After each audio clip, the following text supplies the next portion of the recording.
Rosie is 7 years old, trembling. I told you not to touch me. A 7-year-old girl, a dead man at her feet, and the question that would haunt a family for 60 years. Was it murder or survival? But to understand that moment, we need to go back to where it all began. The day a starving widow stole 3 eggs and changed everything. Her hands had trembled that morning so badly she'd lost 2 eggs to the dirt.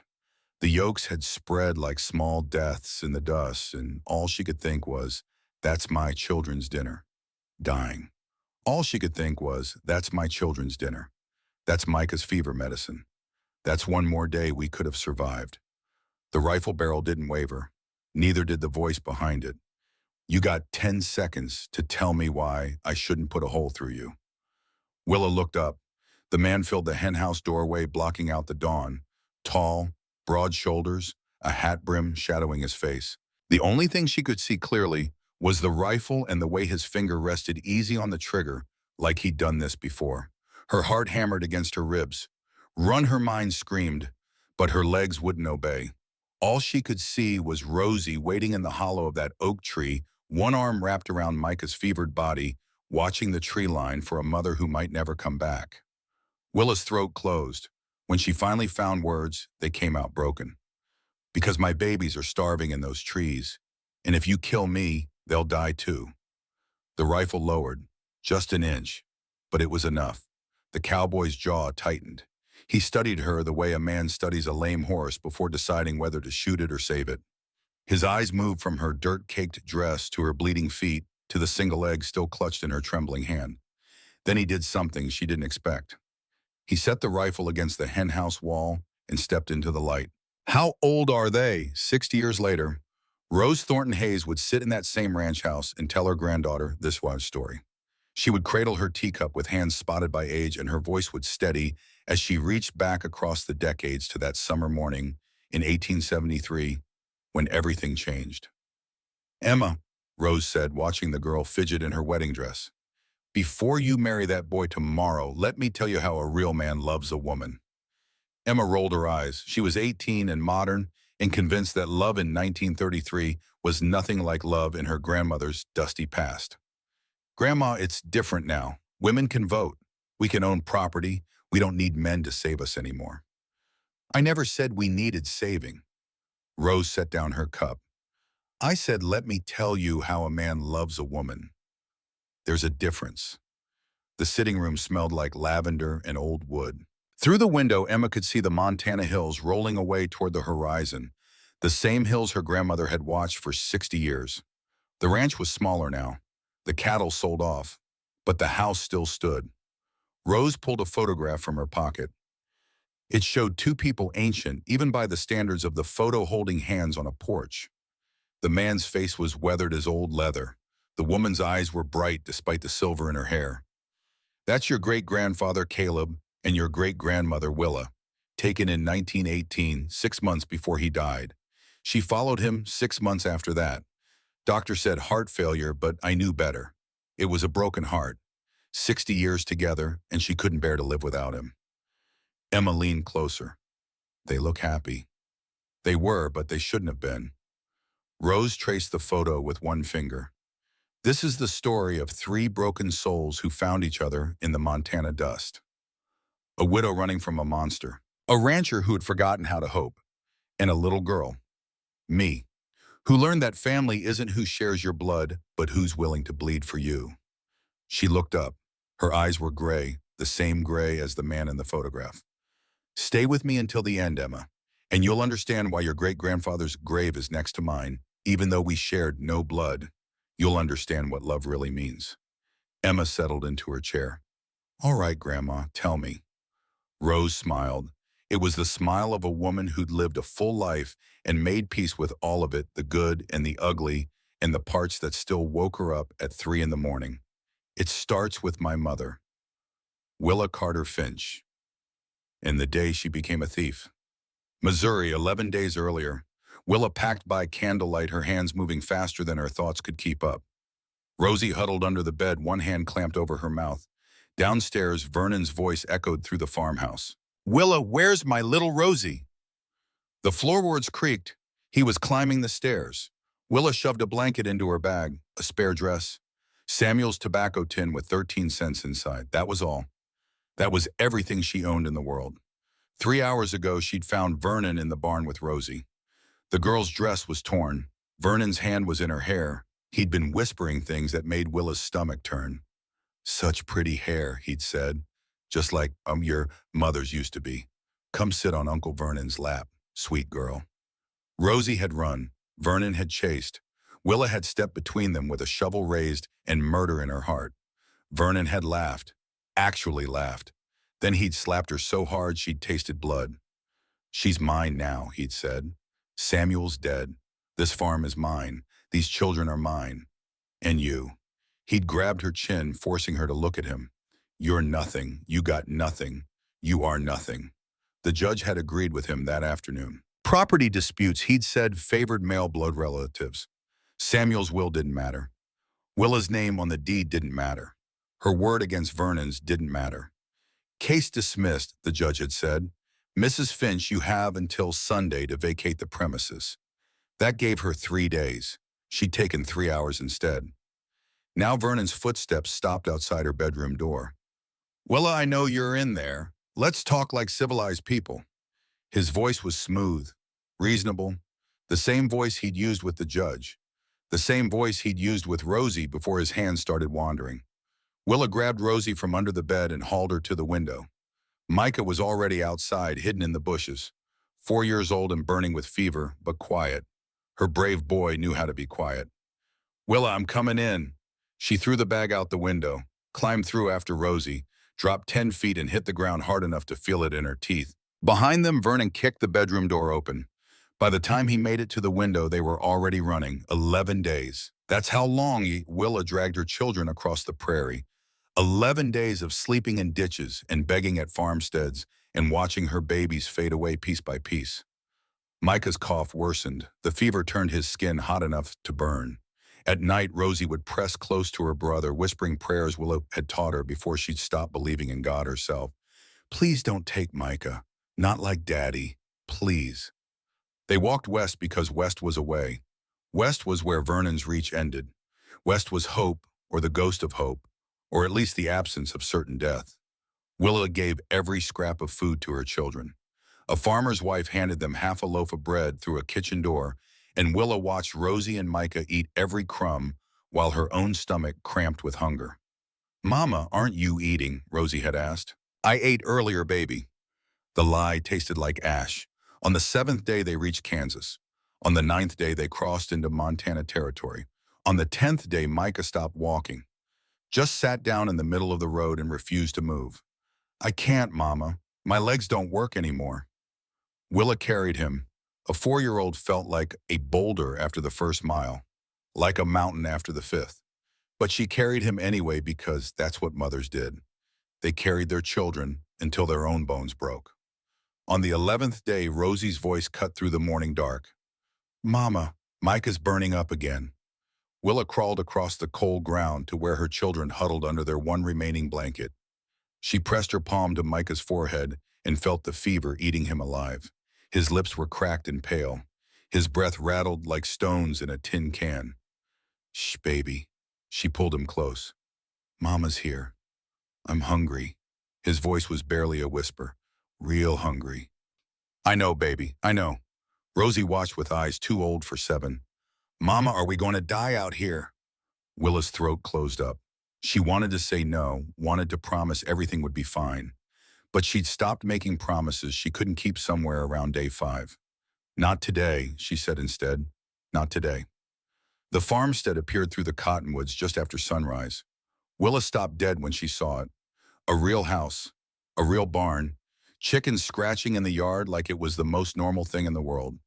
Her stomach cramped so hard she nearly doubled over. Food. There's food right there.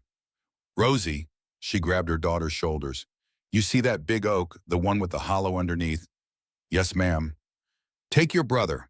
Hide there. Don't make a sound. Don't come out for nothing. You hear me? Rosie's chin trembled. What are you going to do?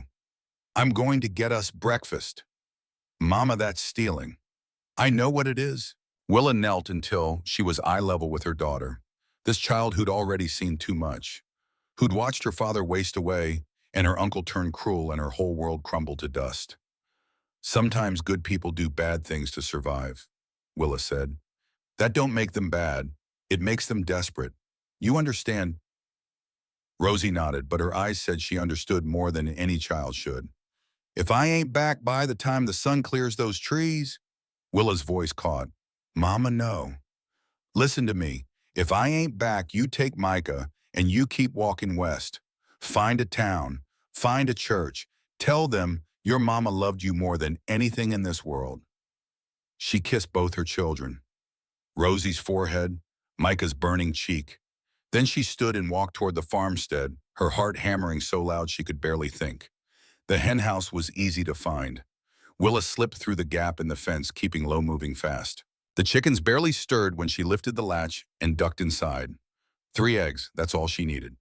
3 eggs to scramble over a fire, to put something warm in Micah's belly, to keep them alive one more day. Her fingers found the first egg. Warm, smooth. Thank you, God. Thank you. The second, the third. She was turning to leave when the voice hit her like a fist. You plan to take the whole flock. The cowboy filled the doorway. Willa couldn't see his face, just the outline of a hat and shoulders wide enough to block out the sun. The rifle rested easy in his hands like it belonged there. I asked you a question. His voice was flat, cold. The voice of a man who'd done hard things and would do them again without hesitation. Willa's legs went to water. Run, her mind screamed, run now. But she couldn't. All she could see was that rifle. All she could think about was Rosie and Micah waiting in the hollow. Please, the words scraped out of her throat. Please, mister. I know what this looks like. Looks like stealing to me. I wasn't. I didn't. She took a step backward and her boot caught on a root. She went down hard. The eggs flew from her hands. 2 of them cracked against the packed dirt. That's my children's dinner dying right there. The cowboy stepped forward. Willa scrambled backward until her spine hit the henhouse wall. Please don't shoot me. She was crying now, ugly and raw. Please, I got children. 2 of them, they're just past those trees. My boy's sick. He's real sick, and my girl ain't eaten proper in a week. I thought if I could just... Her voice broke into sobs. The cowboy stood over her, silent, still. Then he set the rifle against the wall. Get up. Willa blinked through her tears. What? I said get up. She struggled to her feet, legs shaking so bad she had to grab the wall for balance. The cowboy stepped closer. For the first time she saw his face. Gray eyes, hard jaw, a scar running along his chin, faded but visible. He looked mid-30s, maybe older. The kind of face that had seen too much and said too little. How old? He asked. How old? Your children. How old are they? 7 and 4. Rosie and Micah. Where's their daddy? The question hit like a slap. Dead. Consumption. 2 winters ago. The cowboy's expression didn't change, but something shifted in his eyes. You got people, family. Nobody who'd take us in. How long you been walking? 11 days. He was quiet for a moment, studying her the way you'd study a horse before deciding whether to buy it or shoot it. Willa lifted her chin. She wouldn't beg again. Whatever he decided, she'd face it standing. You eat anything today? He asked. What? Simple question. You eat anything? No. Yesterday. She didn't answer. Day before, her silence was answer enough. The cowboy let out a slow breath. Then he bent down, picked up the 1 egg that hadn't broken, and held it out to her. You got 2 choices, he said. Take this egg. Take your children. Walk off my land. I won't stop you. Won't follow you neither. Willa stared at the egg, then at him. And the other choice, you stay. The word hung in the air between them. Stay, he repeated. I need help around here. Cooking, cleaning, mending. Got more work than one man can handle. He paused. I got a spare room ain't been used in years. Roof don't leak. Stove works. Your children would have beds. Real ones. Willa's heart stuttered. Why? She shook her head. Why would you? You don't know me. I just tried to rob you. You tried to feed your children. There's a difference, Utoyene. Most men wouldn't see it that way. I ain't most men. Something about the way he said it made her believe him. Or maybe she was just desperate enough to believe anything. What do you want in return? Her voice hardened. Because I've known men who offer help and then take payment that ain't theirs to take. The cowboy's jaw tightened. I ain't that kind. They all say that. I know they do. He stepped back, giving her space. Look, I ain't asking you to trust me. I'm asking you to make a choice. You can walk out of here with that egg and keep running till the prairie swallows you whole. Or you can stay, work hard, give your children a chance. He held her gaze, gray eyes steady as stone. What's it going to be? Willa found her children exactly where she'd left them. Rosie was sitting rigid, one arm wrapped around Micah. Her eyes scanned the tree line like she expected wolves. When she saw her mother coming through the cottonwoods with a stranger behind her, she jumped to her feet, put herself between Micah and the man. Mama, who's that? Willa knelt down. His name's Mr. Thornton. He's going to let us stay at his farm for a while. Rosie's eyes narrowed. Why? Because he needs help with chores. Nobody helps for free. Willa's heart cracked a little. 7 years old, and she already knew that truth. Sometimes they do, baby. Sometimes people surprise you. Rosie looked past her mother at the cowboy. He'd stopped a good 10 feet back, hands at his sides, making himself as unthreatening as a man his size could manage. My daddy's dead, Rosie said loudly. So don't you think about trying to be my new daddy? I won't let you. The cowboy nodded once. Ain't trying to be your daddy, miss. Just a man with too much work and not enough hands. That's all. You swear. I swear. Rosie studied him with eyes that had seen too much for her age. Then she turned back to her mother. I don't like him. You don't have to like him. You just have to be polite. Rosie grabbed her brother's hand and pulled him up from the ground. Micah swayed on his feet, his face flushed with fever. He clutched his wooden horse, the one with the missing leg. Come on, Micah. Mama found us a place. Micah looked up with glassy eyes. Is there food? Willa's voice caught. Yes, baby. There's food. The house was small but solid. Willa stood in the doorway of the spare room, taking it in. A real bed with a real mattress. A quilt folded at the foot. A window that let in actual sunlight. It ain't much, the cowboy said behind her. It's more than we've had in months.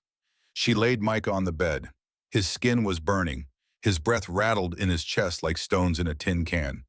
He needs medicine, she said, not looking up. I got camphor and honey. Works good for chest coughs. Get it, please. The cowboy disappeared.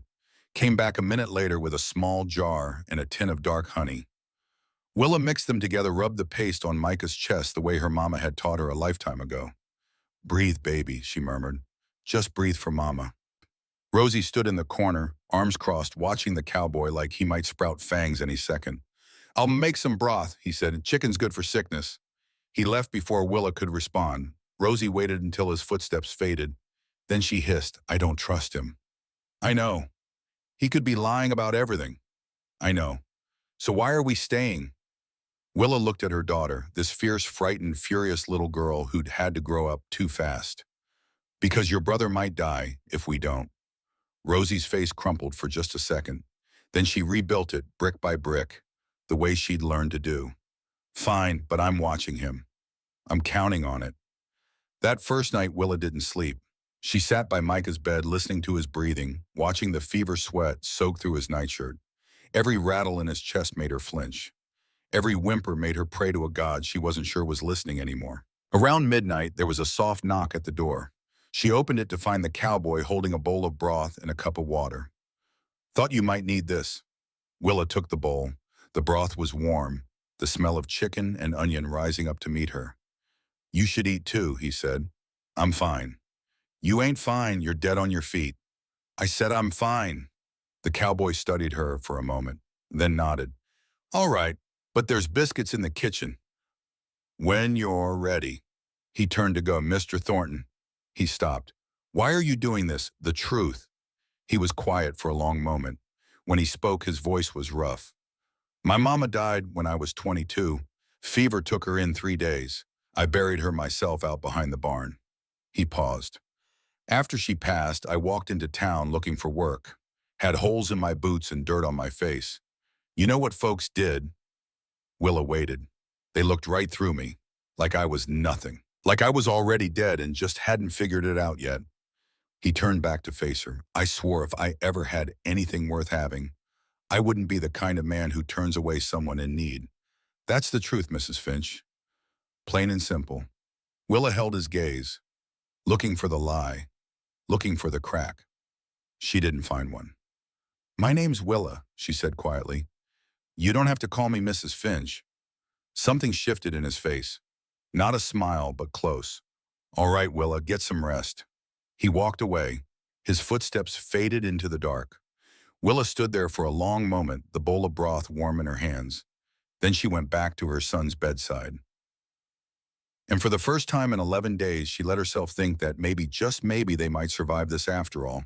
But what Willa didn't know was that back in Missouri, Vernon Finch was already at the telegraph office, already posting a $50 reward, already setting in motion the chain of events that would bring him to Montana with a lawyer and 2 hired guns and a claim to children that weren't his to take. The first telegram would arrive in Cedar Bend the next morning, and when it did, everything would change. Morning came slow and gray. Willa was up before the sun, moving through the kitchen, learning where things lived. Flour by the window, salt on the top shelf, coffee in a tin with a dented lid. By the time the cowboy came in from the barn, she had biscuits in the oven and eggs frying on the stove. He stopped in the doorway. You didn't have to do that. You offered me work. This is me working. She didn't look at him, didn't want to see whatever was in his eyes. He pulled out a chair and sat. She brought him a plate. Biscuits, eggs, gravy made from bacon drippings. Set it down without a word. He took a bite, chewed, swallowed. This is good. I know. He looked up at her, and she caught something like amusement in those gray eyes. You always this humble, can't afford to be humble when you can actually cook. He almost smiled. Almost. They ate in silence after that. Willa standing by the stove, the cowboy at the table. But it wasn't an empty silence. It was the silence of 2 people who didn't know each other yet but might. Micah's fever broke on the 3rd day. Willa was changing his nightshirt when his eyes fluttered open, clear for the first time since Missouri. Mama. I'm here, baby. Where are we? Somewhere safe. He looked around the room, took in the bed, the window, the quilt.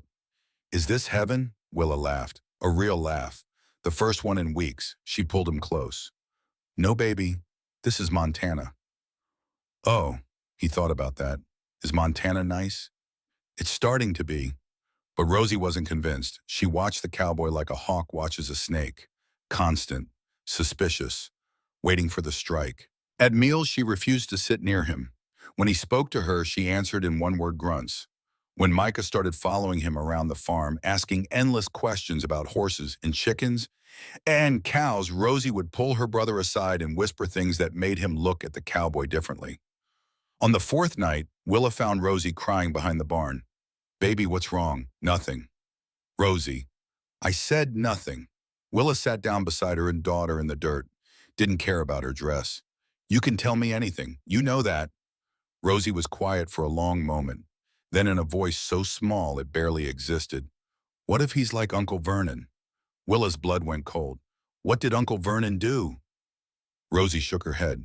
Rosie, look at me.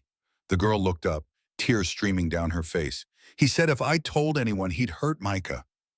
Willa's hands were shaking. What did he do? He touched my hair. And he said I was pretty. And he tried to. And she couldn't finish.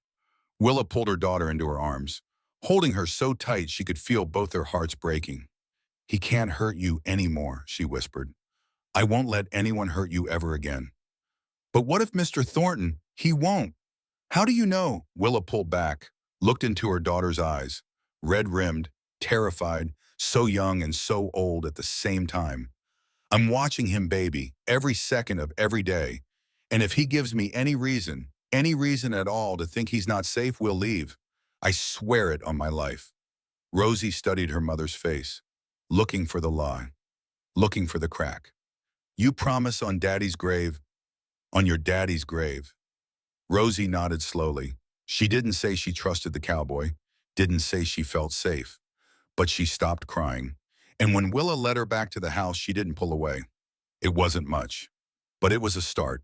A week passed. Willa fell into a rhythm, Up before dawn, breakfast on the table. Wash the dishes, feed the chickens, tend the garden. Lunch, mend whatever needed mending. Dinner, put the children to bed, collapse. It was hard work, honest work. She'd forgotten what that felt like. The cowboy kept his distance. He ate her meals without complaint, answered her questions without elaboration, and never not once crossed a line. He didn't touch her, didn't stare, didn't say anything that made her skin crawl. It was strange. Men didn't act like that, not in her experience. One evening she found him on the porch staring at the sunset like it owed him money. Mind if I sit? He glanced up. It's a free country. She sat in the chair beside him, left a proper distance between them. I wanted to thank you, she said, for everything. No need. There's every need. You didn't have to take us in. Most men wouldn't have. He was quiet for a moment. I told you why I did it. My mama. The town that turned me away. I know. But that ain't the whole story, is it? He turned to look at her, those gray eyes unreadable. What makes you say that? Because I know what it looks like when someone's running from something. And you got that look, Mr. Thornton. Same as me.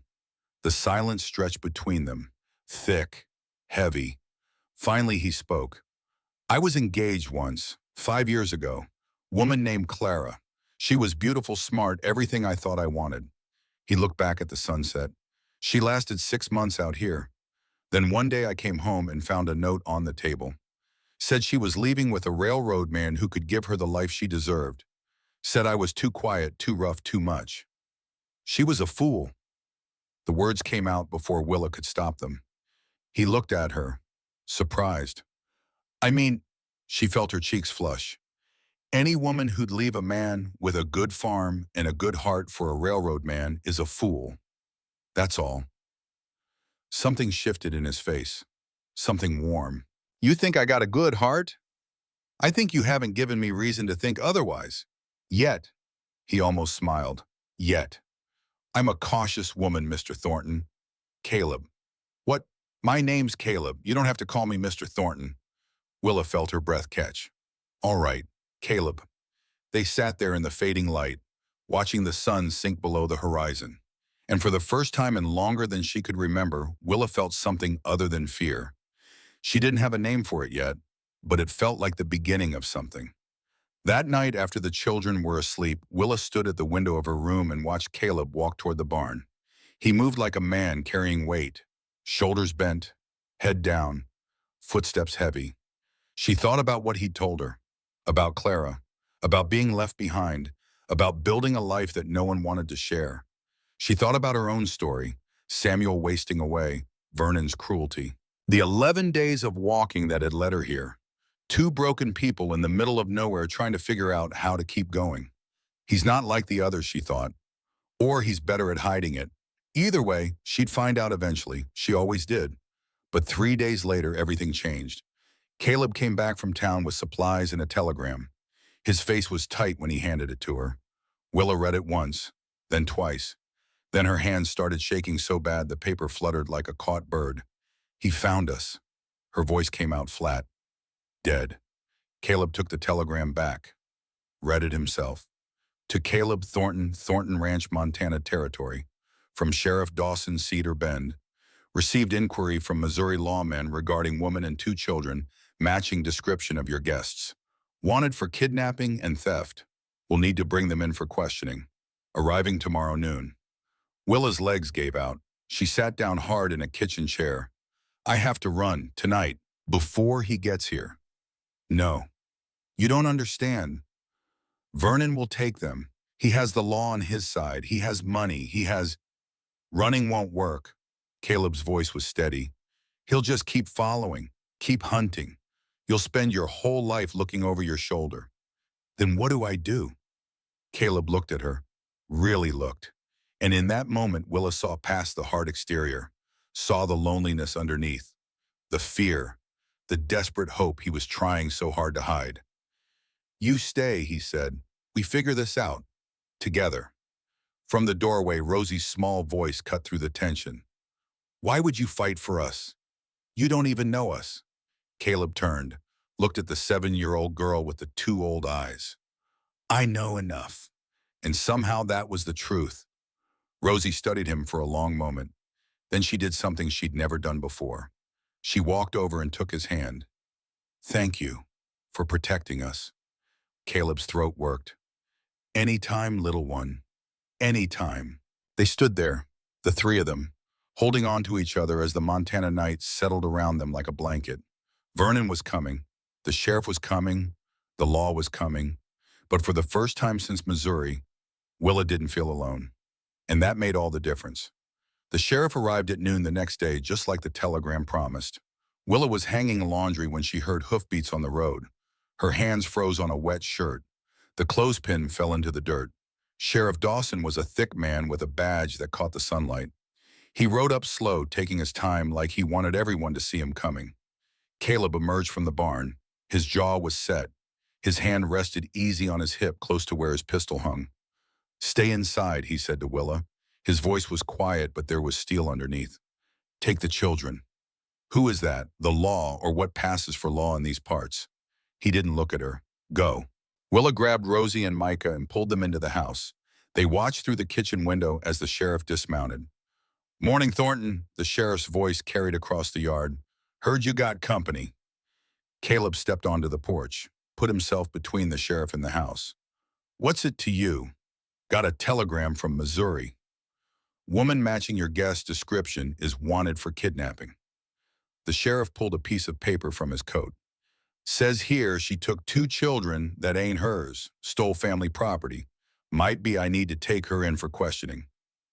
Inside the house, Willa's blood turned to ice. Those are her children, Caleb said. His voice stayed level. Can't kidnap what's already yours. That's not what her brother-in-law says, man named Vernon Finch. Says she stole them and his family silver. Says he's got legal documents proving ownership of the property she ran from. The sheriff shifted his weight. Now I don't know the truth of it. But I got a job to do, so I'm going to need to talk to the lady. You got a warrant?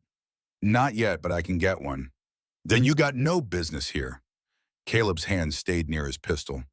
This is my land, Sheriff. She's under my roof, which means she's under my protection. The sheriff's eyes narrowed. Thornton, don't make this harder than it needs to be. I'm not making anything hard. I'm making it clear. Caleb took a step forward. You want her, you come back with a federal marshal and a warrant signed by a judge. Until then, get off my property. The standoff lasted maybe 10 seconds, but it felt like hours. Finally, the sheriff swung back onto his horse. This ain't over, Thornton. Never thought it was. The sheriff rode away. The dust from his horse hung in the air long after he disappeared. Inside the house, Willa was shaking so hard she had to sit down. He'll come back, she whispered. With a warrant, with Vernon. He'll take them. Caleb came inside, stood in the doorway. The morning light behind him made it hard to see his face. No, he said, he won't. You don't understand. Vernon has money. Vernon has lawyers. Vernon has the law believing every word he says. Then we get you a lawyer too. Willa laughed. It came out broken. With what I got 13 cents to my name, Caleb. 13 cents in 2 children and a past I can't outrun. He crossed the room, knelt in front of her chair so they were eye level. Listen to me. You're not alone anymore. You got me. You got this ranch. You got a roof over your head and food on the table. His gray eyes were steady. And I will burn this place to the ground before I let that man take your children. From the doorway, Rosie's voice was small. You promise? Caleb turned, looked at the little girl with the fierce eyes. I promise. On what? On my mother's grave, on my father's memory, on everything I got left in this world. He didn't break eye contact. I will protect you, all of you, or I'll die trying. Rosie studied him. Then she nodded once. Okay, I believe you. It was the first time she'd said those words to him. Willa felt something crack open in her chest, something that had been frozen solid since Missouri. Maybe she thought, maybe he means it. But believing and surviving were 2 different things. And Vernon Finch was already on his way. The days that followed settled into an uneasy rhythm. Willa worked, Caleb worked, the children grew stronger. But underneath it all, the threat of Vernon hung like storm clouds on the horizon. Every rider on the road made Willa's heart seize. Every unexpected sound made her reach for the children. Caleb noticed. Of course he noticed. One evening he found her standing at the kitchen window, staring at nothing. "You can't live like this," he said. "Like what?" "Like you're waiting for the sky to fall." She turned to face him. "The sky is falling, Caleb. It's just a matter of when it lands." He was quiet for a moment. Then he did something unexpected. He reached out and took her hand. His palm was rough, calloused from years of ranch work, but his touch was gentle. "Then we'll face it together, when it comes." Willa looked down at their joined hands. It was the first time he'd touched her beyond helping her up or passing her something. The warmth of his skin against hers felt like a promise. "Why?" The word came out barely a whisper. "Why are you doing this?" "I told you, I know what it's like to be alone." "It's more than that." He met her eyes. "Yeah, it is." But he didn't say what. Not yet. Outside, the Montana sky turned the color of bruises. A storm was coming. They could both feel it. 3 days after the sheriff's visit, Virgil Crane came to call. Willa was in the garden pulling weeds when she heard hoofbeats, different from the sheriff's, slower, more deliberate. She looked up and saw a man in a black coat riding a chestnut horse. He sat tall in the saddle like he owned the world. Everything about him was wrong. Too smooth, too polished. The kind of man who'd never done a day's hard work in his life. Caleb came out of the barn. His whole body went rigid. "Stay inside," he said to Willa. His voice was flat, cold. "Take the children. Now." The urgency in his tone sent ice down her spine. She grabbed Rosie and Micah and pulled them into the house.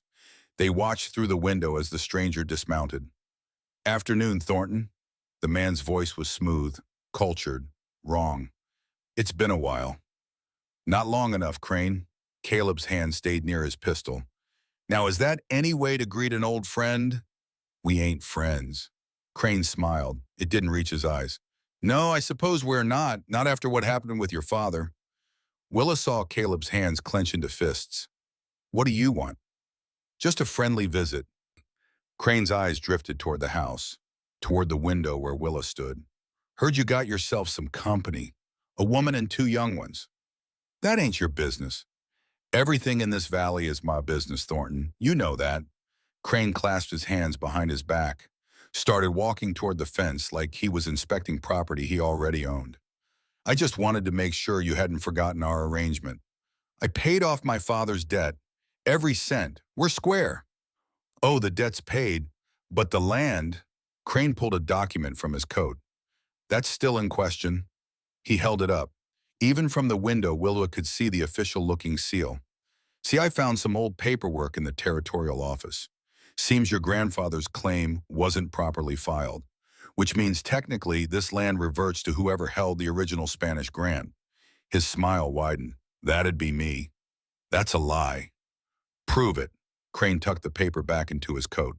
"I'm a reasonable man, Thornton. I'll give you a fair offer. $500 cash. You take your guests and leave. Start fresh somewhere. My name don't mean nothing."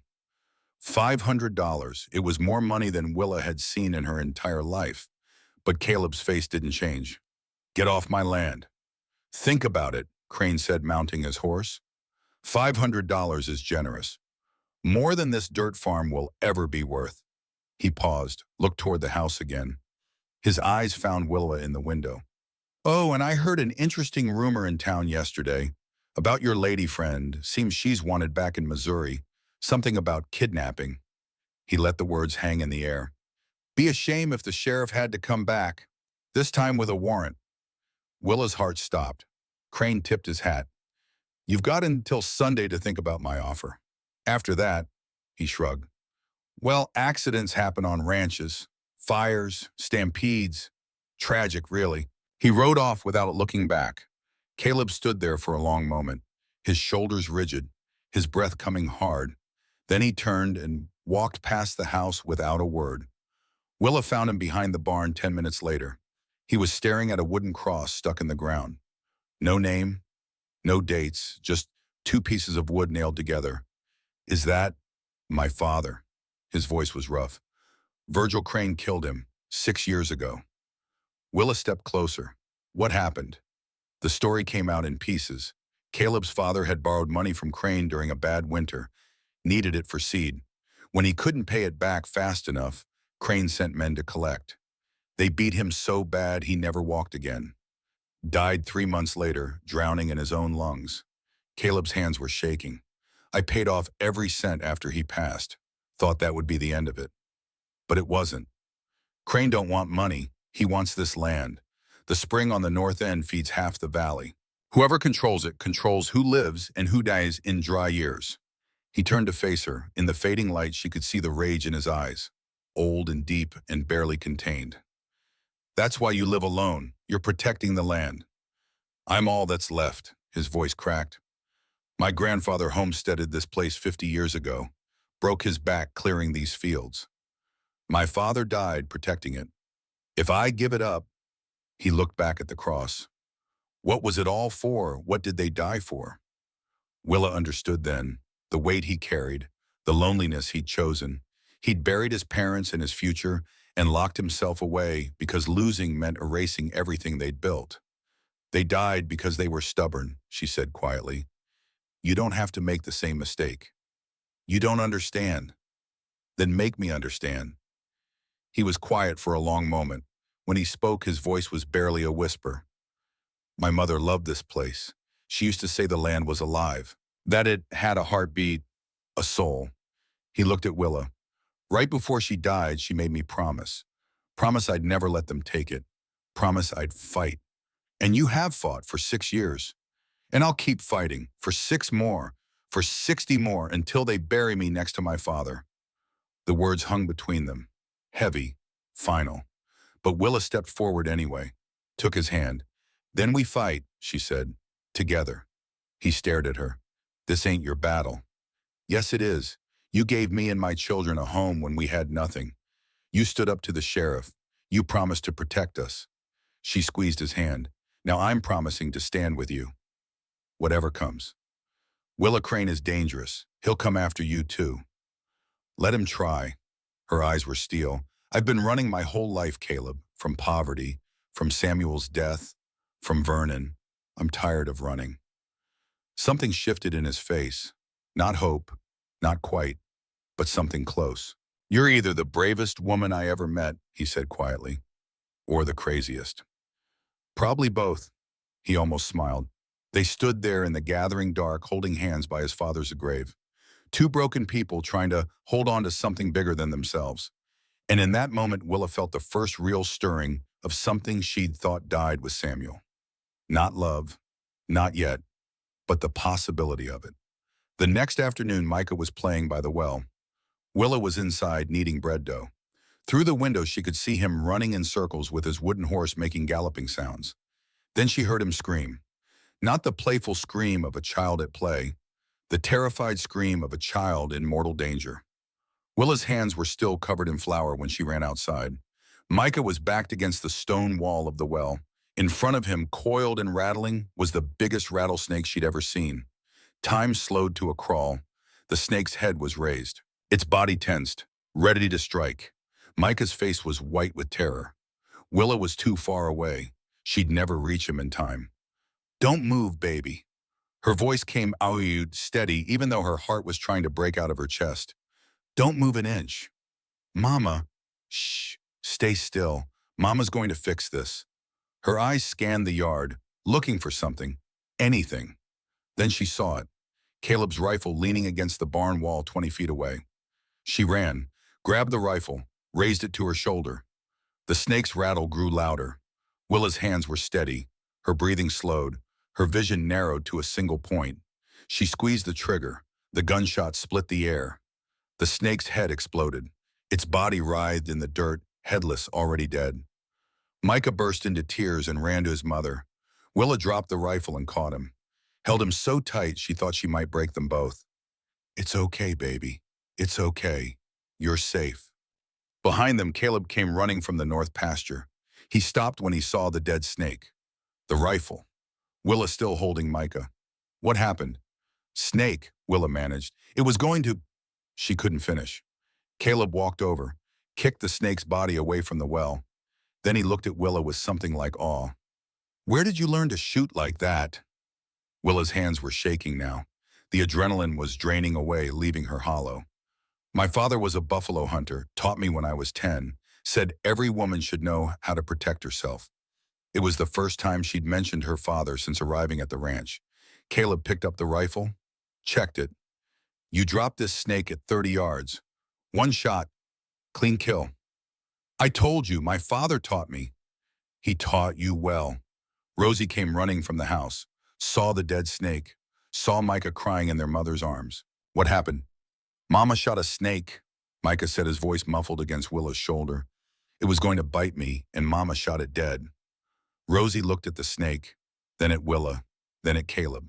Something in her expression shifted. You saved him, she said to Willa. Then she turned to Caleb. And you weren't even here. Caleb nodded slowly. Your mama don't need me to save her. She's plenty capable on her own. But you let her use your rifle. It's her rifle now, if she wants it. The weight of those words settled over them. Willa looked up, met Caleb's eyes, saw respect there, maybe even something more. Thank you, she said. Don't thank me. You're the one who made the shot. But they both knew he wasn't just talking about the snake. That night after the children were asleep, Willa found Caleb on the porch. He was cleaning his rifle.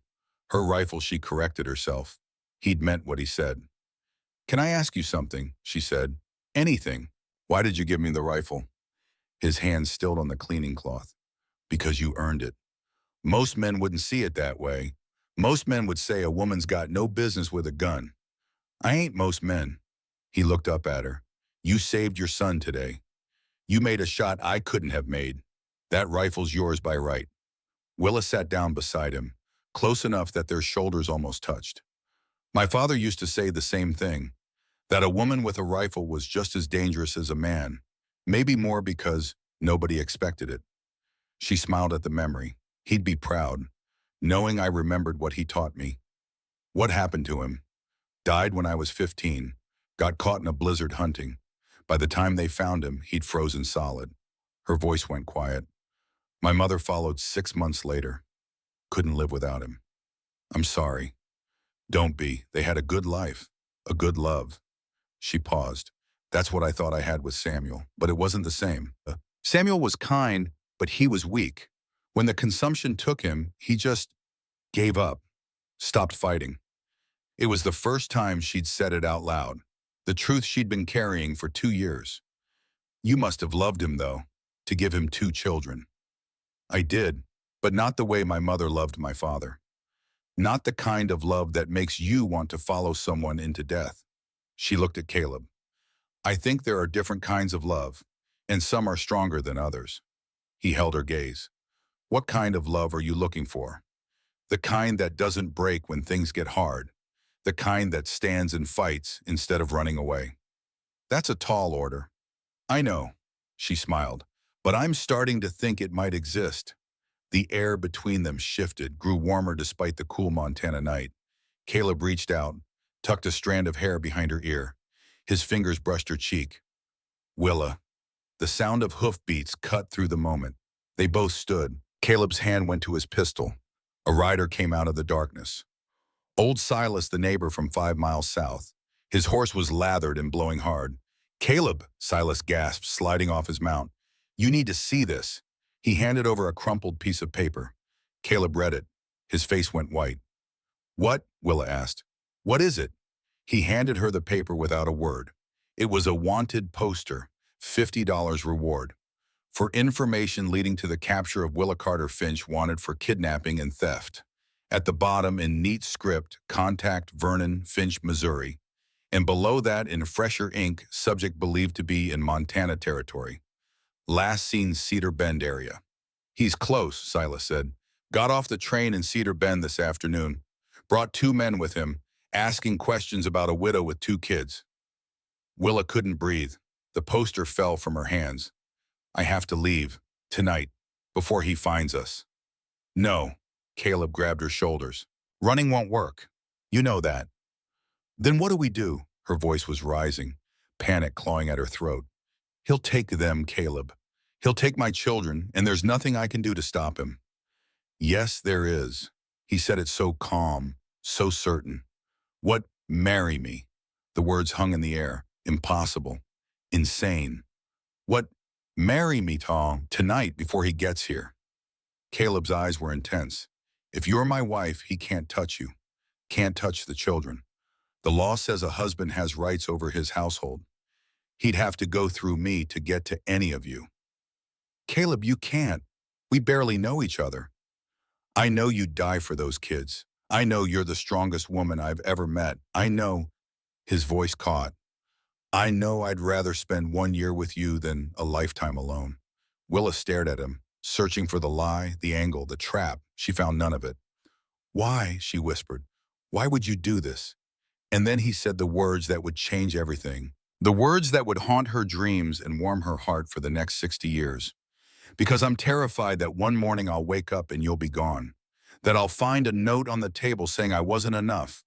That I'll have to bury the only thing I've loved since my mother in the ground out back where my father rests.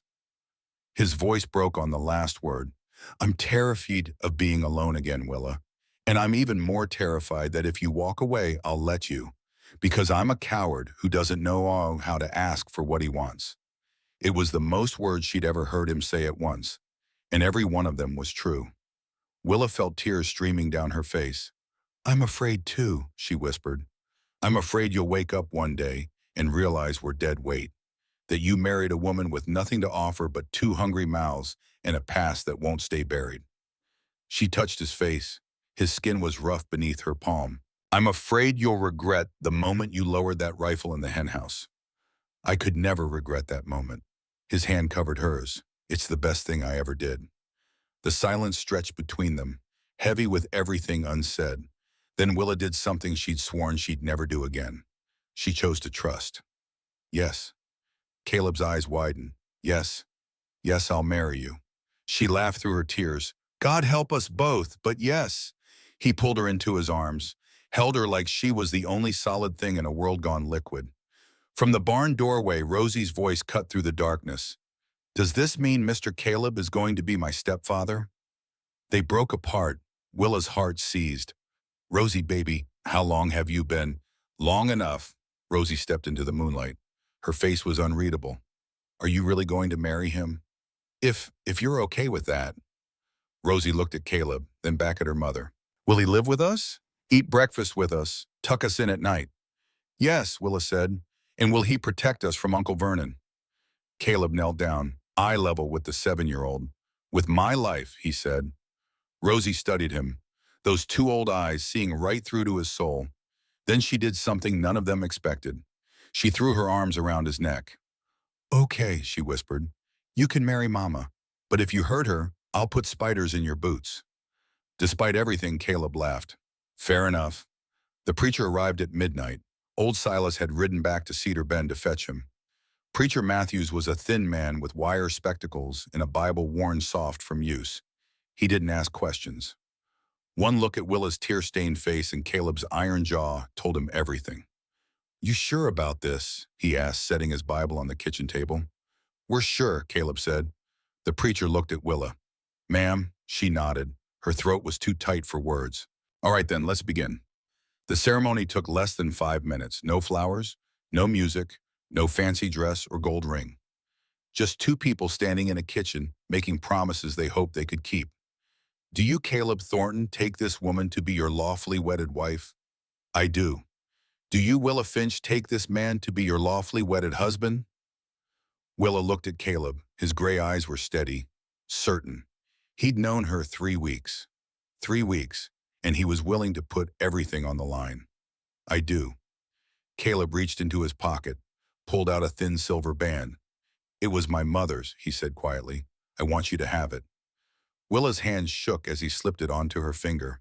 It fit perfectly. By the power vested in me by the territory of Montana, I pronounce you man and wife. The preacher closed his Bible. You may kiss the bride. Caleb hesitated, looked at her for permission. She gave the smallest nod. He leaned in and pressed his lips to her forehead. Gentle, respectful, a promise, not a demand. Thank you, Willa whispered. Thank me when this is over. The preacher left with a blessing and $20 from Caleb's emergency fund. Old Silas stayed behind, his weathered face grim. Vernon Finch is at the hotel in Cedar Bend, he said. He's got a lawyer with him, and two men who look like they know how to use the guns they're carrying. Willa's stomach dropped. When is he coming? Tomorrow. Noon stage stops here on its way through. Less than 12 hours. After Silas left, Willa put the children to bed.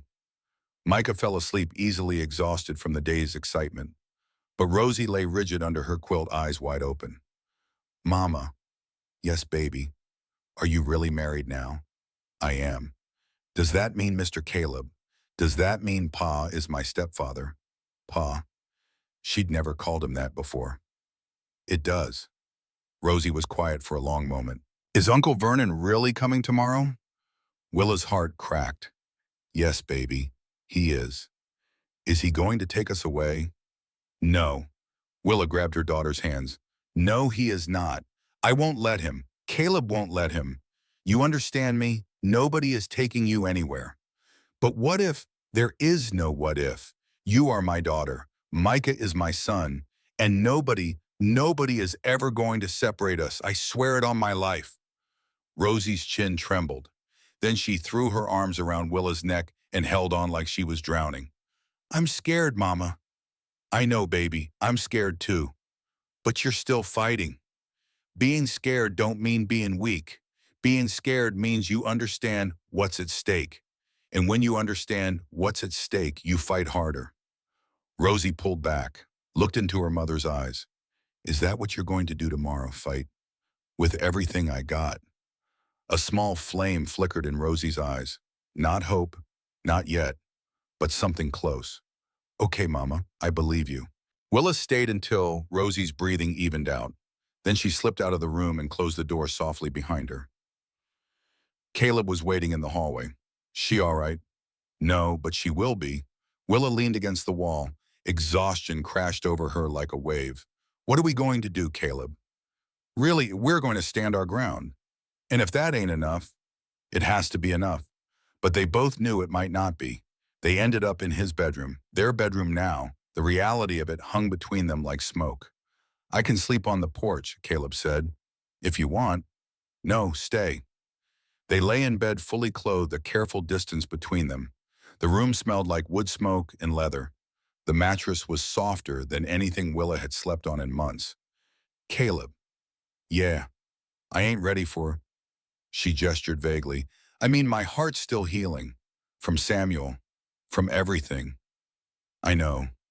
I can't promise you anything. Not yet. His hand found hers across the mattress. Then don't promise me nothing. Just stay. We'll figure the rest out as we go.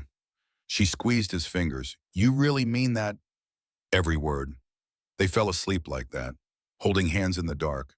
Two people pretending they weren't terrified of what tomorrow would bring. But tomorrow came anyway. Vernon Finch arrived at noon exactly as promised. Willa was in the kitchen when she heard the stage stop on the road. She looked out the window and felt her blood turn to ice. Three men dismounted. Vernon was in the middle, older than she remembered, heavier, but his eyes were the same. Cold, calculating, cruel. On his left was a thin man in an expensive suit, the lawyer. On his right were two men built like bulls, guns hung low on their hips. Caleb was already on the porch, waiting. Rosie, Willa said, her voice steady despite the terror clawing at her throat. Take Micah to the root cellar. Lock it from inside. Mama, now. Rosie grabbed her brother and ran. Willa took a deep breath, picked up the rifle Caleb had given her, and stepped outside to face the man who'd haunted her nightmares for the past 3 weeks. Vernon's smile was sharp as broken glass. Well, Willa, it's been a long time. Not long enough, she said. His eyes dropped to the ring on her finger. The smile widened. You got married. How convenient. The lawyer stepped forward. Mr. Finch has legal documentation proving his claim to the children. Documentation that supersedes any marriage you might have entered into after fleeing Missouri. Those children belong to their mother, Caleb said. His voice was flat, cold. Who is now my wife, which means Vernon's claim is void. Is it? Vernon pulled papers from his coat. Because I have a judge's ruling that says otherwise. Missouri law states that in cases of disputed guardianship, preference goes to blood relatives. That would be me. He signaled to his men. Their hands moved to their guns. I could take them right now, two of you, three of us. Caleb's hand stayed steady near his pistol. You could try. The standoff stretched, seconds feeling like hours. Then Vernon's mask slipped, just for a second. But Willa saw it, the rage underneath, the entitlement, the sickness. Willa listened to reason, Belle, he said, his voice taking on that smooth tone she remembered. Come back to Missouri. The children need family. They have family, right here. They need their blood. No. Willa stepped forward, raised the rifle. What they need is to be safe from you. Vernon's eyes flickered to the rifle, then back to her face. You won't shoot me. Try me.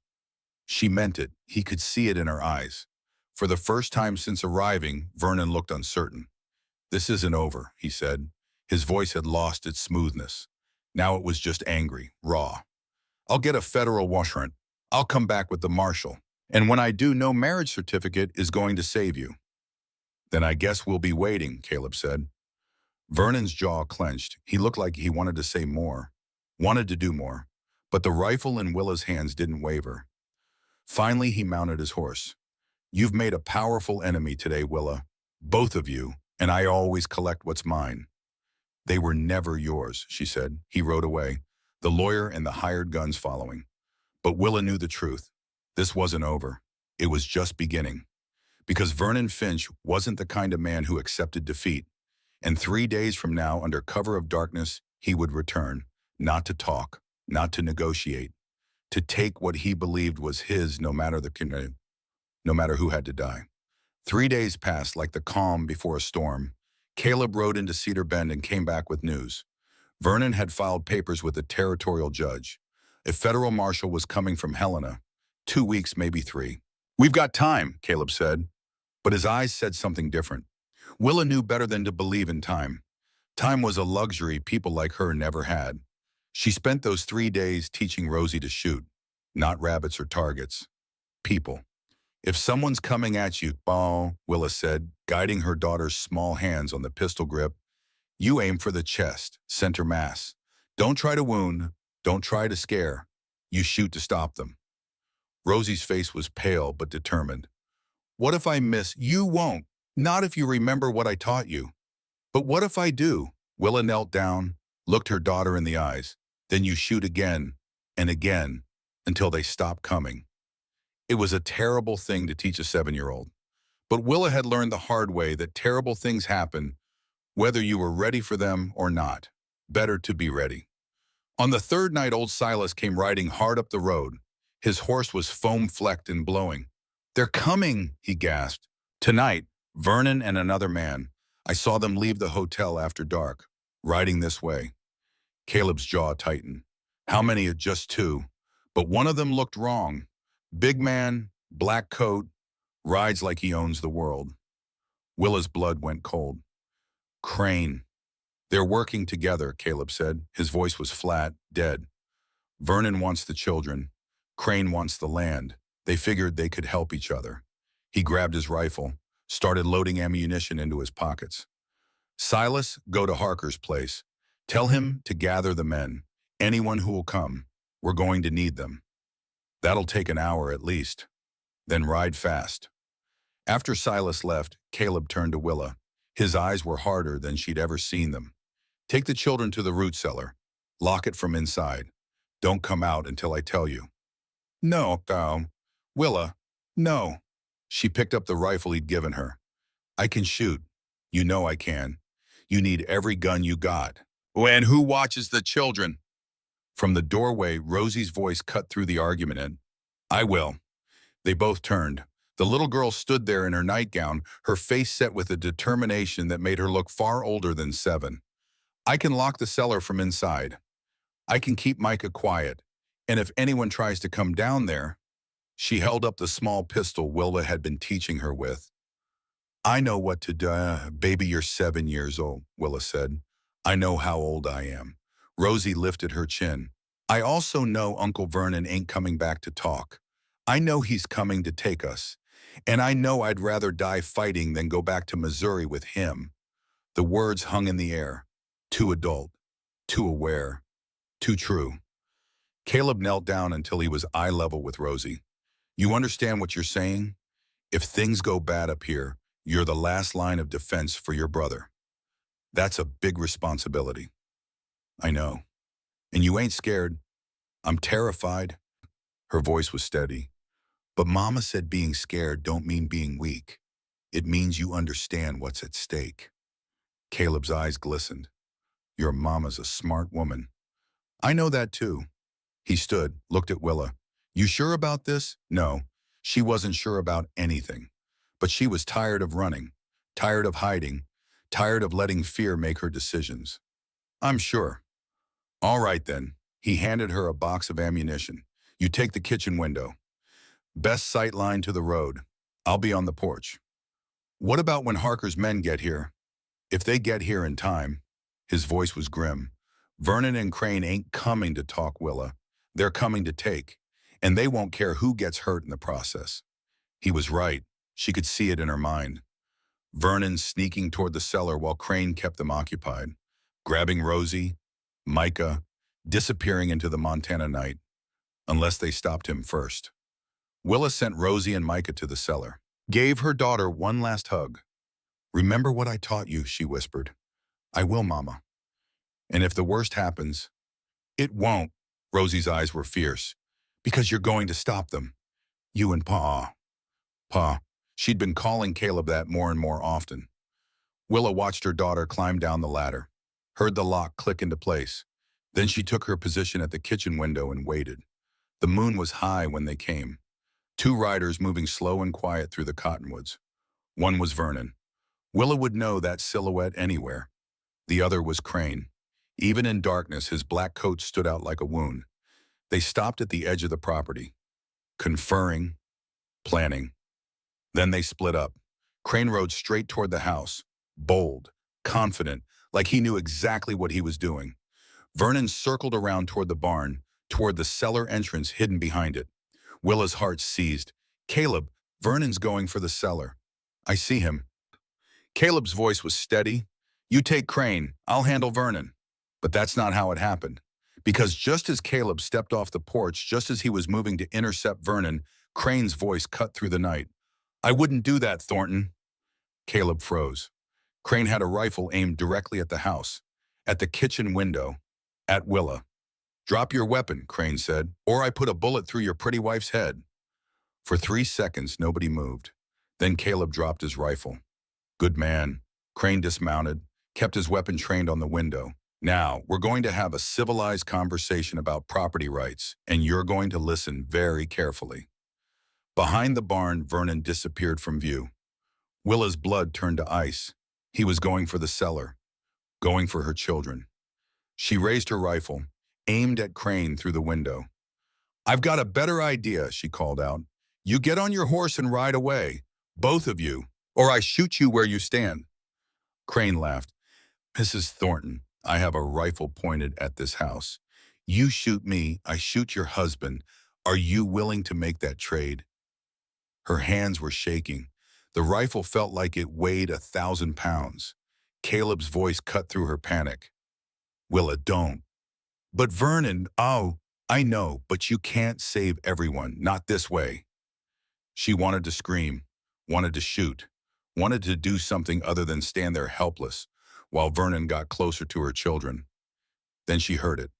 Hoofbeats, multiple horses, coming fast from the south. Crane heard it too, his head whipped around. Old Silas came thundering out of the darkness with 12 men behind him. Harker and his sons, 3 other farmers, men who'd lived under Crane's thumb for years and were tired of bowing down. They emerged from the tree line like ghosts made solid, rifles raised, faces grim. Evening Virgil, Silas said. His voice was cold as winter. Seems you brought a gun to a war. Crane's face went white. His rifle was still pointed at Caleb, but now there were 12 more weapons pointed at him. This doesn't concern you people, Crane said, but his voice had lost its smoothness. That's where you were wrong. Harker rode forward. What happens to Thornton happens to all of us. His water feeds our crops. His land protects our valley. You take him down, you take us all down. So we decided to stand together, another man said. For once, Crane's eyes darted around, counting guns, calculating odds. He was outnumbered, outgunned, and he knew it.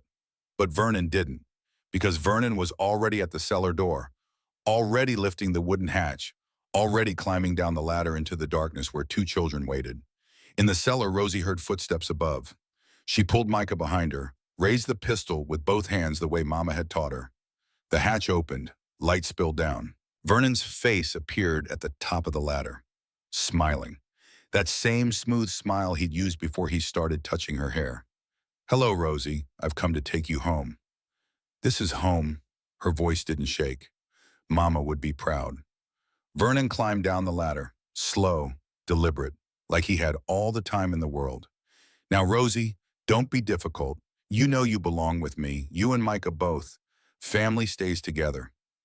You're not family, you're a monster.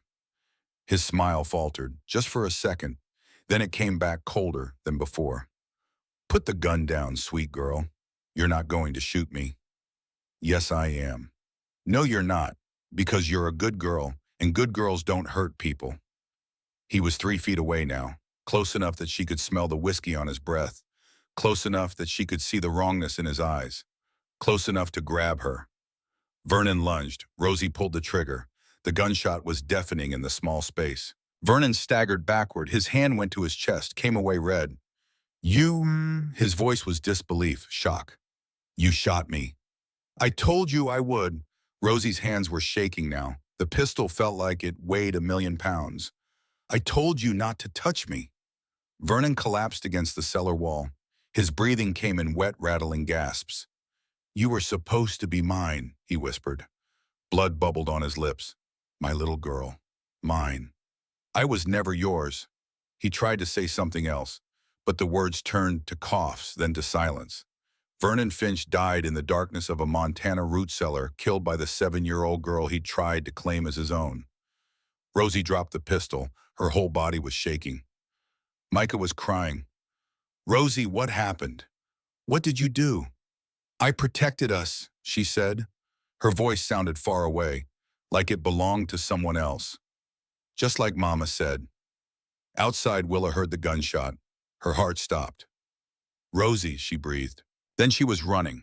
Didn't think. Didn't plan, just ran.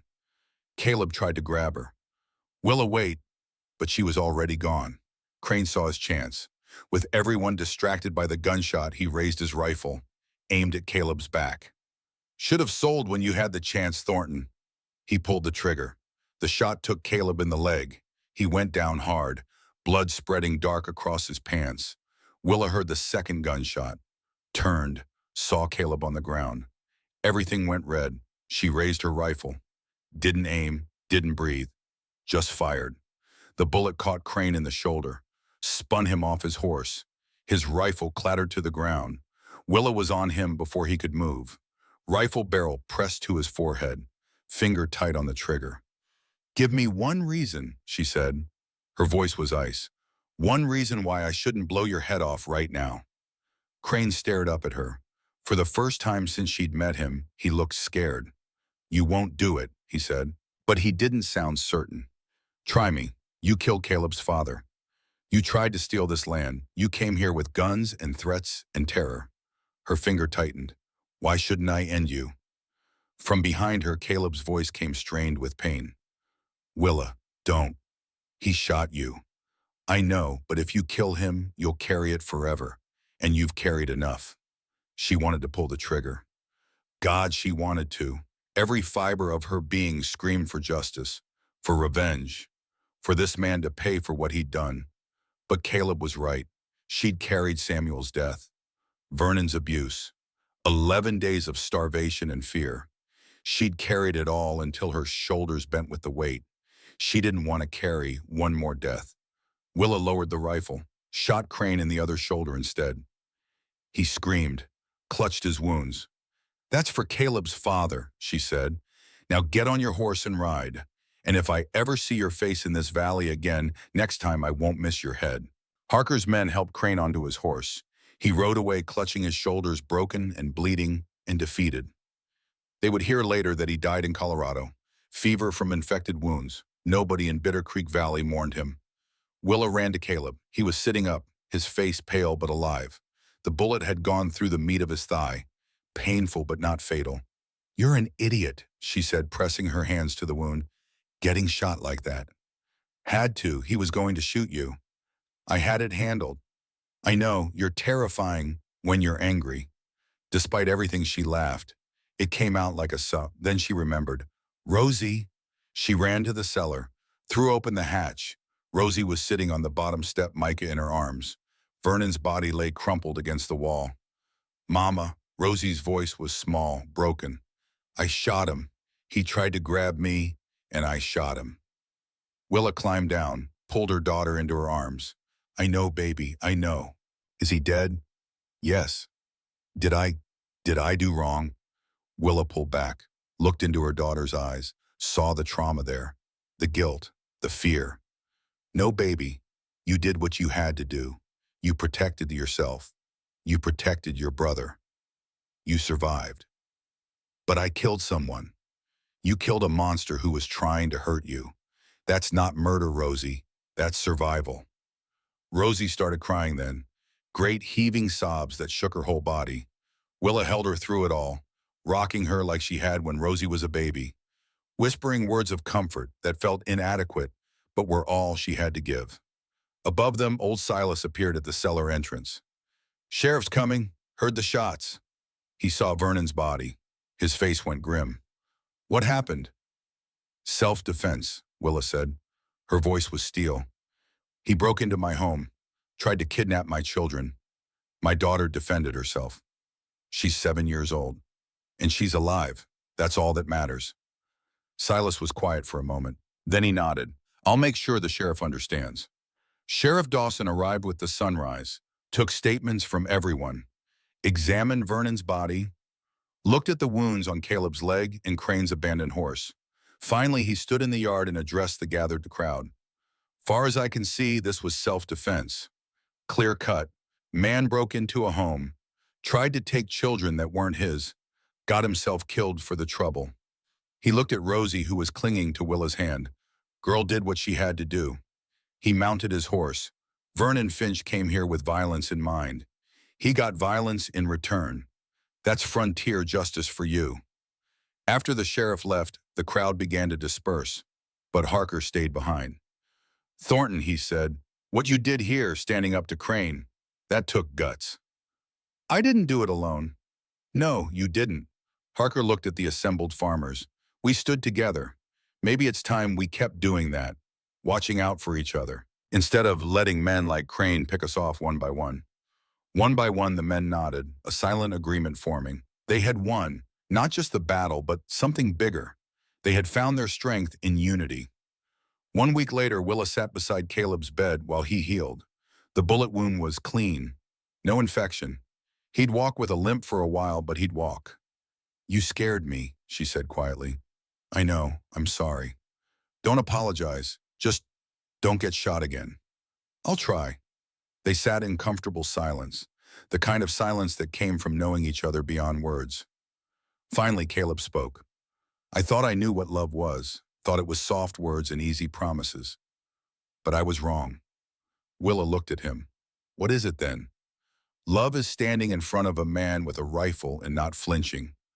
Love is raising another man's children like they're your own blood. Love is choosing to stay when running would be easier."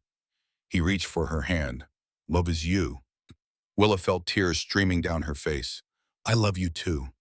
Not because you saved us, though you did, but because you taught us we were worth saving." She leaned down, kissed him properly for the first time. Not a forehead kiss, not a promise for later, but a real kiss, full of everything she'd been too scared to say. When they broke apart, Rosie was standing in the doorway. "Are you two going to be gross all the time now?" Despite everything, they laughed. "Probably," Caleb said. Rosie wrinkled her nose. Then she climbed onto the bed, careful of Caleb's injured leg. "Pa," she said quietly. "Yeah." Thank you for protecting us, for marrying Mama, for, for everything. Caleb pulled her close. Anytime, little one. Anytime. And Mama, yes, baby. I keep seeing Uncle Vernon's face. When he, when I know. Willa stroked her daughter's hair. Those memories won't go away overnight, but over time they'll hurt less, and you'll remember that you're strong, that you survived.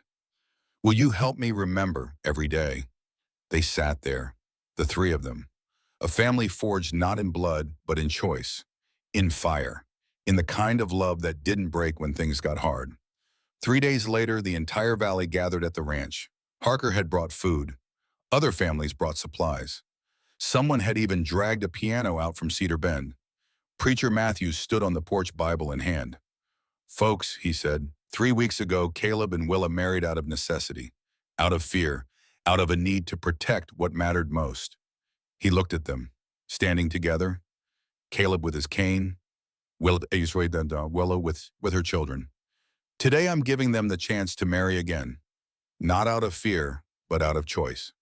He opened his Bible. Caleb Thornton, do you choose this woman not out of duty, but out of love? Caleb's eyes were locked on Willa's.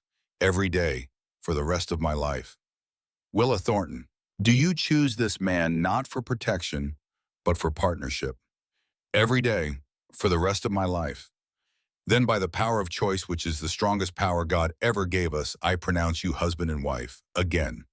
The kiss was different this time. Not tentative, not scared, but sure, certain, full of promise. The crowd cheered. Rosie tugged on Caleb's sleeve. Does this mean you're really my pa now? Caleb knelt down, eye level with her. I've been your pa since the day you told me I'd do. This just makes it official. Good. She threw her arms around his neck. I love you, pa. I love you too, Rosie. Micah wasn't about to be left out.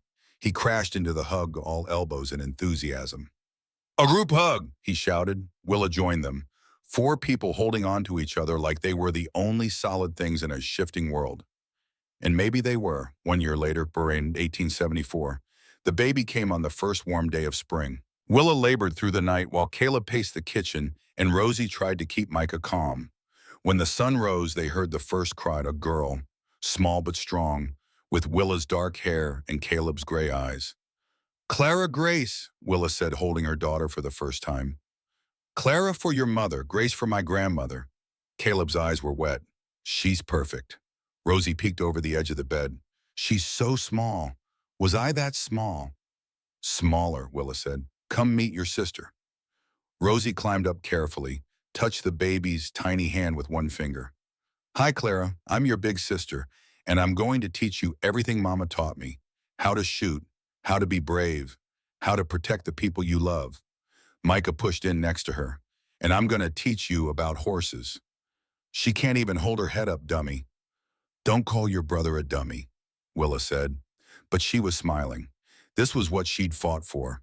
This moment, this family, worth every mile walked, every tear shed, every bullet fired, worth everything.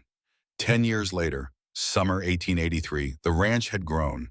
What was once 640 acres was now nearly 1,000. Caleb had bought out 2 neighbors who moved east. The spring fed enough water for 100 head of cattle. The barn had been rebuilt twice as large. A second house stood on the property for old Silas, who'd retired from his own place and come to live with them. Rosie was 17 now, teaching school in Cedar Bend 3 days a week, engaged to Daniel Harker, a good man who treated her like she hung the moon. She still had nightmares sometimes, still woke up gasping, seeing Vernon's face. But they came less often now, and when they did, she knew how to breathe through them. Micah was 14, tall and rangy, working cattle alongside Caleb like he'd been born to it. He called Caleb Pa without hesitation. Didn't remember a time when it was different. Clara Grace was 9, a wild thing, more interested in horses than dolls, could outride boys twice her age, had her mother's fierce spirit and her father's steady hands. And there were 2 more. Samuel 7, named after Willa's first husband, and Mary 5, named after Caleb's mother. 5 children, a full house, the kind of noise and chaos Caleb had never imagined when he was living alone. He loved every second of it. One evening, the whole family gathered for dinner. The table was loud, chaotic, someone always talking over someone else. Rosie announced her engagement officially. Everyone cheered. "Daniel's a good man," Caleb said. "But if he ever hurts you," Rosie laughed. "I know, Pa. You taught me to shoot. Remember? We raised you right," Willa said. After dinner, Caleb and Willa stood on the porch, their spot, where they'd had so many conversations over the years. "We did good," Caleb said. "We did great." He pulled her close. They fit together now. Easy. Natural. Like they'd been made for each other. "Do you ever regret it?" Willa asked. "Marrying a widow with baggage." "Every day." She pulled back, shocked. "What?" He smiled. "I regret I didn't find you sooner." She hit his arm. "You're terrible. You love me anyway." Unfortunately. They watched the sunset paint the Montana sky in shades of gold and crimson. 5 children's laughter drifted from inside the house. This was what they'd built. Not just a ranch, not just a family, but a legacy. 30 years later, purring 1903. Caleb's hair was more gray than brown now. Willa's had silver streaks that caught the light. They moved slower, talked less. But the love between them had only deepened with time. The grandchildren numbered 12. Rosie had 4. Micah had 3. Clara Grace had 5. The ranch was a dynasty now. 3 generations living and working the land. The spring that Crane had wanted to steal now irrigated half the valley. But they didn't charge for the water, shared it freely with neighbors, the way families should. Old Silas had died peacefully 5 years earlier. They'd buried him next to Caleb's parents. He'd left everything to the Thorntons in his will, said they were the only family he had left. One evening, Caleb and Willa sat on their porch, the same porch where they'd courted, where they'd planned, where they'd dreamed. 60 years, Willa said, looking at the ranch, at the children and grandchildren scattered across the property. "Can you believe it's been 60 years since I stole your eggs? Best theft that ever happened to me." She laughed. The sound was older now, but still the same laugh he'd fallen in love with. "We built something good here, didn't we? We built something great." Caleb took her hand, the same hand that had trembled when she dropped those eggs, the same hand that had pulled a trigger to save her children, the same hand that had held his through 6 decades of joy and sorrow and everything in between. "Thank you," he said. "For what? For choosing me every day, even when it was hard. Especially when it was hard." She squeezed his fingers. "That's what love is, Caleb. Choosing someone when you don't have to, because you want to." They sat in comfortable silence as the sun set over the Montana hills. Neither of them knew it would be one of their last sunsets together, 60 years later. Spring 1933. Rose Thornton Hayes sat in the same ranch house telling the story to her granddaughter Emma. "Pa died in 1920, Rose said. Pneumonia. He was 81. Mama followed him 6 months later. She was 73. Doctor said heart failure, but I knew better." She showed Emma another photograph. Caleb in a hospital bed, Willa holding his hand. "This was taken the day before he died. Look at their hands." Emma looked. Even in the photograph, even knowing death was hours away, they were holding hands. "Mama followed him 6 months later. Doctor said heart failure, but I knew better." Rose wiped her eyes. It was a broken heart, 60 years together, and she couldn't bear to live without him. "That's so sad," Emma whispered. "No child. That's not sad. That's love." Rose stood, walked to the window. They're buried side by side, right where Pa's parents are. 4 generations of Thorntons in that cemetery. And me, I'll be the 5th. She gestured for Emma to join her at the window. The ranch still stood, smaller now, most of the land sold off. But the house remained. The barn, the spring still flowing cold and clear.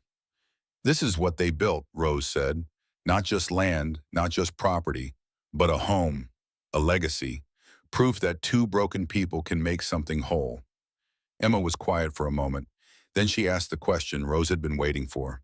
"Grandma, do you ever regret it, shooting Uncle Vernon?" Rose had thought about that question for 60 years, had wrestled with it in the dark hours of the night, had prayed over it, had cried over it. "No," she said finally. "I regret that I had to. I regret that the world is the kind of place where 7-year-old girls need to know how to shoot. But I don't regret surviving.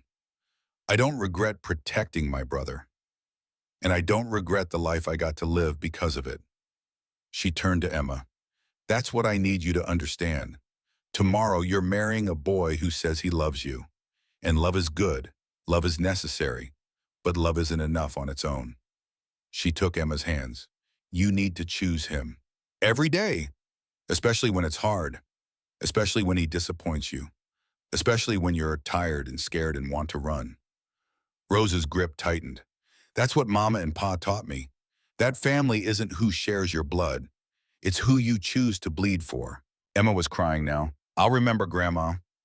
Good. Rose pulled her into a hug. Because that's what family is. Memories we pass down. Lessons we teach. Love that outlives us. She walked Emma back to the window, pointed to the horizon where the sun was setting. Mama used to stand right here, every evening, watching the sunset with Pa. She'd say, Rose, home isn't a place, home is a choice. And every day for 60 years she chose Pa, and he chose her. Rose's voice grew quiet, reverent. That's the secret, Emma. That's the whole secret. She turned to face her granddaughter.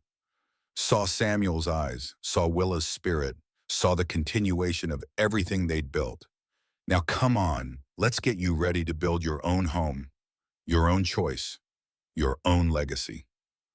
Emma wiped her tears, nodded, let her grandmother lead her away from the window. Behind them, the Montana sun sank below the horizon, the same sun that had risen on a desperate widow stealing eggs, the same sun that had set on countless evenings of a family choosing each other. The ranch stood silent in the gathering dark, waiting, enduring, a testament to the truth that love isn't about grand gestures or perfect moments. Love is about choosing someone when you're terrified, fighting for them when it would be easier to run, building something together that's bigger than yourself. Love is two broken people deciding they're stronger together than apart. And sometimes, if you're very lucky, that love echoes down through the generations, shaping great-grandchildren who never met you, teaching lessons to people not yet born. That was Willa's legacy. That was Caleb's gift. And 60 years after a starving widow stole 3 eggs from a henhouse, their love still lived on in the hearts of everyone they'd touched. The ranch may have shrunk, the cattle may have been sold, the spring may have slowed